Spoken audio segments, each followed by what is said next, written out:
السلام علیکم دوستو، ویڈیو کو دیکھنے سے پہلے ہمارے اس چینل کو سبسکرائب کر لیں اور نیچے موجود بیل آئیکن کو بھی ضرور کلک کر لیں تاکہ ہماری ویڈیوز آپ کے پاس بر وقت پہنچتی رہیں۔ قاسم نے سلطان کو اربان کے بارے میں بتایا تو سلطان کی بانچیں کھل گئیں اور اسے اربان سے ملنے کا بے حد اشتیاق پیدا ہوا۔ قاسم تو کل کا وقت لینے کے لیے حاضر ہوا تھا، لیکن سلطان کل تک صبر نہ کر سکا۔ اس نے قاسم کو محل میں ٹھہرنے کے لیے کہا اور قاسم سے اربان کا پتہ حاصل کر کے اپنے خاص ہرکارے اربان کو عزت کے ساتھ محل میں لانے کے لیے دوڑا دیے۔ قاسم نے اربان کی بابت تو سلطان کو سب کچھ بتا دیا تھا، لیکن بوسنیائی شہزادی اور عباس کا مطلق ذکر نہ کیا۔ نہ جانے اس میں قاسم کی کیا مصلحت تھی۔ قاسم نے سلطان کی ہدایت کے مطابق محل میں ٹھہر کر اربان کا انتظار کیا۔ بہت کم وقت گزرا تھا کہ عظیم آہنگر اربان کو بڑے عزت و احترام کے ساتھ سلطان مراد خان ثانی کی خدمت میں پیش کر دیا گیا۔ یہ سلطان کا دیوان خاص تھا۔ یہاں اس وقت سلطان، عظیم آہنگر اربان اور قاسم بن حشام موجود تھے۔ اربان کے چہرے پر اس طرح اچانک بلائے جانے سے کسی قدر حیرت تو تھی، لیکن خوف یا مروبیت کا کوئی شائبہ نہ تھا۔ سلطان نے اس آہنگر کا اٹھ کر استقبال کیا تو آہنگر اربان کی آنکھوں میں پہلی بار حیرت کی چمک نظر آئی۔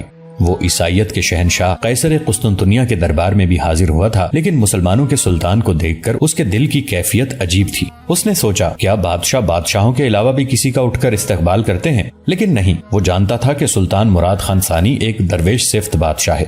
اربان خود بھی فلسفی اور درویش مزاج شخص تھا، چنانچہ اس نے سلطان کی مسکراہٹ میں اپنے لیے اپنائیت اور الفت محسوس کی۔ سلطان نے اربان کے ساتھ گفتگو کا آغاز کرتے ہوئے پہلا جملہ یہ کہا: ہم اپنے معزز مہمان سے ناراض ہیں کیونکہ قسطنطنیہ کا عظیم آہنگر ہماری سلطنت میں گزشتہ 4 ماہ سے موجود ہے، لیکن ہمیں ملنے کے لیے نہیں آیا۔ لیکن اربان نے جواب میں ایک عجیب بات کہہ کر عثمانی سلطنت کے فرمانروا مراد خان ثانی کو چونکا دیا۔ اس نے کہا: ہم ذوق سلطانی سمجھتے ہیں، یہ کھلونوں سے بہل جایا کرتا ہے۔ خانہ بدوشوں کا کوئی بادشاہ نہیں ہوتا جس کی خدمت میں وہ حاضری دیں۔ مجھے ظلم سے نفرت ہے، اس لیے ظلم کو مٹانے کی غرض سے اسلامی افواج کی خاطر ایک تاریخ ساز اسلحہ ایجاد کرنا چاہتا ہوں۔ فقیر بے پرواہ ہے ان انعامات و اکرامات سے جو ایسے فنکاروں کو سلطان عطا کیا کرتے ہیں۔ سلطان کے لیے ایک آہنگر کی یہ باتیں جن میں گہری معنویت تھی، اجنبی اور مانوس تھی، لیکن وہ درویش تھا۔ اس نے کسی بات کا برا نہ منایا بلکہ کسی قدر خفیف مسکراہٹ کے ساتھ کہا: ہم جانتے ہیں شاہی انعامات معزز آہنگر کے فن کی قیمت نہیں ہو سکتے، لیکن پھر بھی شاہی انعامات ذل سبحانی کا عطیہ ہوتے ہیں جنہیں فخر کے ساتھ قبول کرنا چاہیے۔ لیکن اس مرتبہ بھی سلطان کو ایک سچے درویش کا انوکھا جواب سننا پڑا۔ سلطان معظم، انعام تو ہم آپ کو دیں گے اور فی الحقیقت ہمارے انعام کو ہی رہتی دنیا تک ذل سبحانی کا عطیہ سمجھا جائے گا۔ وہ ہیرے جواہرات جو ایک سلطان کسی فنکار کو بخشش عطا کرتا ہے چند ماہ یا چند سال بھی باقی نہیں رہتے، لیکن وہ انعام جو ہم سلطنت عثمانیہ کو بخشیں گے ہزاروں سال تک سلطنت عثمانیہ کے لیے فخر و مباہات کا باعث رہے گا۔ اب سلطان کی آنکھوں میں آہنگر کے لیے تحسین کے جذبات امڑ آئے۔ اس کے چہرے پر سلطانی غصے کی ایک لکیر بھی نہ تھی۔ اس نے آگے بڑھ کر اربان کے کندھے پر ہاتھ رکھ دیا اور کہا: زہ نصیب، ہم سلطنت عثمانیہ کے لیے معزز فنکار کا انعام بسر و چشم قبول کریں گے۔ ہمیں تسلیم ہے کہ ہم نے اتنے عظیم فنکار کو اپنے حضور طلب کر کے غلطی کی ہے۔ حق تو یہ تھا کہ ہم فن کے اس شہنشاہ کے حضور خود حاضر ہوتے۔ ہمیں آپ کی باتیں بے حد پسند آئی ہیں اور ہم نے آپ کی توپ کے بارے میں بھی سن لیا ہے۔ ہم چاہتے ہیں کہ آپ اس جدید اسلحے کو سلطنت کے شاہی خزانے سے تیار کریں۔ ہم آج ہی ایک کارخانہ بنانے کا حکم جاری کرتے ہیں جہاں آپ اپنی نگرانی میں ہر طرح کا ساز و سامان نصب کروائیں۔ قاسم کے لیے سلطان اور اربان کے مابین ہونے والی گفتگو دلچسپ بھی تھی اور پر لطف بھی۔ اسے اربان کی جرت گفتار پر بھی حیرت تھی اور سلطان کی فیاضی پر بھی، لیکن ابھی وہ اس گفتگو کا مزہ لے ہی رہا تھا کہ شاہی دربان نے حاضر ہو کر اس کی تمام حسیات ایک دم بیدار کر دیں، کیونکہ شاہی دربان نے سلطان سے کورنش بجا لانے کے بعد کہا: سلطان معظم، طبیب سلیم پاشا طویل علالت کے بعد شرف قدم بوسی کے لیے حاضری کی اجازت چاہتے ہیں۔ قاسم کے لیے طبیب سلیم پاشا کا نام عجیب سنسنی کا حامل تھا۔ یہی شخص تھا جس نے اس کی پیاری بھابھی کا بروقت علاج کرنے سے انکار کر دیا تھا۔ اسے تو یہ بھی معلوم نہیں تھا کہ یہ شخص کب علیل ہوا اور کب صحت یاب۔ ہاں، البتہ اس نے کئی روز سے طبیب سلیم پاشا کی شکل نہیں دیکھی تھی۔ اب دربان نے سلیم پاشا کا نام لیا تو قاسم کی چھٹی حس بیدار ہو گئی۔ اس نے سرکاری سراغ رساں بننے کے بعد اپنی حکمت عملی میں یہ بھی سوچ رکھا تھا کہ وہ کسی وقت اس شخص کا حدود اربہ معلوم کرنے کی کوشش ضرور کرے گا، لیکن آج اتفاق سے طبیب سلیم پاشا اچانک اس کے سامنے آ گیا تھا۔ سلیم پاشا دیوان خاص میں داخل ہوا تو اس کا سر فرط ادب سے جھکا ہوا تھا۔ وہ سلطان کے حضور پہنچتے پہنچتے کمر تک جھک گیا، لیکن جو ہی اس نے سر اوپر اٹھایا تو اس کی نظر قاسم بن حشام پر پڑی تو اس کے پیروں تلے سے زمین نکل گئی۔ وہ اپنے پیروں پر اس طرح لڑکھڑایا اور دیوان خاص کے فرش پر گرتے گرتے بچا۔ سلطان اور اربان نے اس کی اس حرکت کو بڑی عجیب نظروں سے دیکھا۔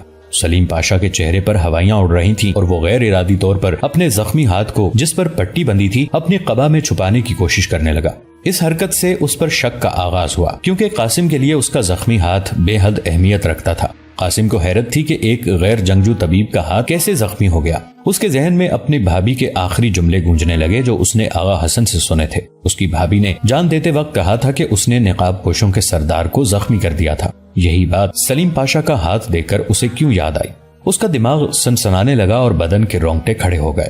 اسے آغا حسن کا بتایا ہوا اپنی شہید بھابھی کا آخری وقت پوری طرح یاد آنے لگا، جب اس کی بھابھی نے طبیب سلیم پاشا کو دیکھ کر حیرت کا اظہار کیا تھا اور انگلی کا اشارہ کر کے کوئی بات کہنے کی کوشش کی تھی۔ قاسم کو ایسا محسوس ہوا جیسے اس کی بھابھی نے آخری وقت میں اپنے قاتل کو پہچان لیا تھا اور اس کی جانب انگلی سے اشارہ کیا تھا۔ اب قاسم کی ریڑھ کی ہڈی میں سنسنی کی لہر برقی رو کی طرح دوڑنے لگی۔ اسے اپنے دماغ پر بے حد دباؤ محسوس ہوا اور اس کے جبڑے اکڑ گئے، کیونکہ یکے بعد دیگرے بہت سی کڑیاں ملتی جا رہی تھیں۔ اس لیے کہ اس کے ذہن میں یہ بات تو تھی ہی کہ سلیم پاشا نے آخری وقت میں زخمی خاتون کو دیکھنے سے انکار کر دیا تھا۔ قاسم نے سوچا کہ یقیناً یہی وقت رہا ہوگا جب طبیب نے اپنے زخموں کی مرہم پٹی کی ہوگی۔ اب اس کی آنکھوں میں لال لال ڈورے دوڑنے لگے اور اس کی بھویں تن کر سیدھی ہو گئیں۔ اس کی نبضوں کی رفتار بھی تیز ہونے لگی۔ اسے یقین ہو رہا تھا کہ طبیب سلیم پاشا ہی اس کے خاندان کا قاتل تھا، لیکن سلطان کے الفاظ نے اس کے خیالات کی رو کو اپنی جانب متوجہ کر لیا۔ سلطان سلیم پاشا سے کہہ رہا تھا، محترم طبیب، آپ کا ادب شاہی بجا لانے کا انداز ہمیں پسند نہیں آیا۔ ہم رکوع و سجود کو صرف اللہ کے حضور جائز سمجھتے ہیں، لیکن بہرحال ہمیں آپ کی علالت کا سن کر افسوس ہوا تھا۔ ہم دیکھ رہے ہیں کہ آپ کے ہاتھ پر پٹی بندھی ہے، معلوم ہوتا ہے آپ کے ہاتھ کی انگلیاں سلامت نہیں رہیں، نصیب دشمنا کہیں کٹ تو نہیں گئیں۔ سنا ہے آپ بغاوت کے دنوں میں کسی حادثے کا شکار ہو گئے ہیں۔ بغاوت کے دنوں میں سلیم پاشا کے حادثے کا ذکر قاسم کے لیے ایک اور کڑی تھا، تو گویا سلیم پاشا کا زخم ابھی انہی ایام کا ہے جب اس کی بھابھی شہید ہوئی تھی۔ اور پھر جب سلیم پاشا نے سلطان کو جواب دیا تو قاسم کے شک کی رہی صحیح کسر بھی پوری ہو گئی، کیونکہ طبیب کا جواب فی الحقیقت بچگانہ اور غیر معقول تھا۔ سلیم پاشا نے بتایا، سلطان معظم، میں ناواقف آداب شاہی ہونے پر بے حد شرمسار ہوں۔ سلطان معظم نے میرے زخمی ہاتھ کی بابت دریافت فرمایا۔ میرا یہ ہاتھ ایک نسخہ تیار کرتے ہوئے اچانک تیزاب میں جل کر ضائع ہو گیا، یہی وجہ ہے کہ میں کئی روز سے صاحب فراش ہوں۔ طبیب کی بات اس لیے غیر معقول تھی کہ اس کی پٹی دیکھ کر صاف پتا چلتا تھا کہ اس کے ہاتھ کی انگلیاں کٹ چکی ہیں، اور پھر یہ بات بھی تھی کہ تیزاب میں ہاتھ اچانک پڑ جانے سے اس قدر سنگین نقصان ممکن نہیں تھا۔ طبیب محل میں بڑے ہونے والے ایک بادشاہ کو تو دھوکہ دے سکتا تھا، لیکن قاسم جیسے ذہین دماغ کو فریب نہیں دے سکتا تھا۔ اچانک قاسم کو ایک خیال آیا اور اس نے سلطان کی خدمت میں ادب سے گزارش کی، سلطان معظم، انتہائی احتیاط کے ساتھ کچھ عرض کرنا چاہتا ہوں۔ سلطان نے چونک کر قاسم کی طرف دیکھا اور سر کی جنبش سے بات کرنے کی اجازت دی۔ قاسم نے پھر کہا، سلطان معظم، حیرت کی بات ہے، سرکاری سراغ رساں کو ایک جگہ سے کسی شخص کی 3 داہنی انگلیاں کٹی ہوئی ملی ہیں، جنہیں تفتیش کی غرض سے مشک کافور اور قدرتی برف میں محفوظ کر لیا گیا ہے۔ اگر گستاخی نہ سمجھی جائے تو میں یہ کہتا ہوں کہ طبیب سلیم پاشا سلطان معظم سے کچھ چھپانے کی کوشش کر رہے ہیں۔ قاسم بات کر رہا تھا اور سلیم پاشا کی ٹانگیں زور زور سے کانپ رہی تھیں۔ قاسم نے 3 انگلیوں کا ذکر کر کے اس کا بھانڈا پھوڑ دیا تھا۔ اس کے چہرے کا رنگ خزاں رسیدہ پتے کی طرح پیلا ہونے لگا اور وہ شاہی نگاہوں کی تاب نہ لاتے ہوئے فرش پر گھورنے لگا۔ اس کی اب تک کی حرکتیں سلطان کے لیے بھی چونکا دینے والی تھیں، چونکہ سلطان نے کسی قدر بلند آواز میں کہا، طبیب، آپ کی ٹانگیں کیوں کانپ رہی ہیں؟ معلوم ہوتا ہے آپ کا کوئی نہ کوئی تعلق ان 3 انگلیوں کے ساتھ ہے۔ سلطان کی بات نے سلیم پاشا کی رہی صحیح جان بھی نکال دی۔ اسی اسنا میں قاسم نے پھر کہا، سلطان معظم، یہ کٹی ہوئی انگلیاں مجھے اپنے ہی گھر سے ملی ہیں، اور میری بھابھی جان نے مرتے وقت بتایا تھا کہ انہوں نے حملہ آور نقاب پوشوں کے سردار کو زخمی کر دیا تھا، لیکن سلطان معظم، یہ ضروری تو نہیں کہ وہ انگلیاں محترم طبیب سلیم پاشا کی ہوں۔ قاسم نے جملے کا آخری حصہ کسی قدر زور دیتے ہوئے جان بوجھ کر کہا تھا۔ اب گویا اس نے سلیم پاشا پر اپنے شک کا براہ راست اظہار کر دیا تھا۔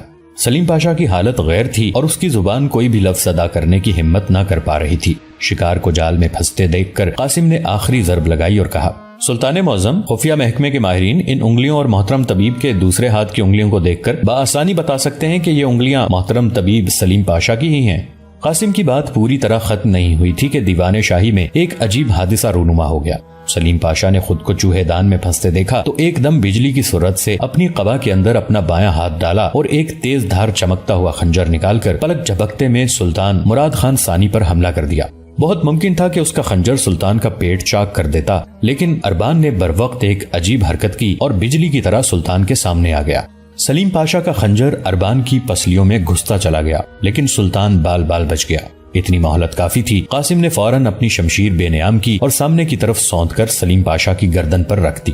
سلطان نے بآواز بلند دربان کو پکارا اور دربان تلوار سنبھالے اندر کی جانب لپک آیا۔ اب سلیم پاشا بے بس ہو چکا تھا، لیکن اس نے آخر میں سب کو حیران کر دینے والی حرکت کی اور اپنا خنجر اربان کی پسلیوں سے کھینچ کر اپنے ہی پیٹ میں گھونپ لیا۔ اس کا پول کھل چکا تھا اور اب اس کے لیے مزید زندہ رہنا کسی صورت ممکن نہیں تھا، چنانچہ اس نے خودکشی کر لی۔ اگلے روز غدار سلیم پاشا کی لاش شہر کے سب سے بڑے چوراہے میں الٹی لٹک رہی تھی، جس کے پاس ہی ایک چھوٹے سے ستون پر سرکاری اشتہار آویزاں تھا جس میں سلیم پاشا کے سیاہ کارنامے درج تھے۔ قاسم کا انتقام پورا ہو چکا اور اس کا سب سے بڑا دشمن، حملہ آور نقاب پوشوں کا سردار اور قیصر کا خطرناک جاسوس، اپنے انجام کو پہنچ چکا تھا۔ قاسم آج بہت خوش تھا اور وہ اسی سرشاری کے عالم میں دھڑکتے دل کے ساتھ اربان کے گھر جا پہنچا۔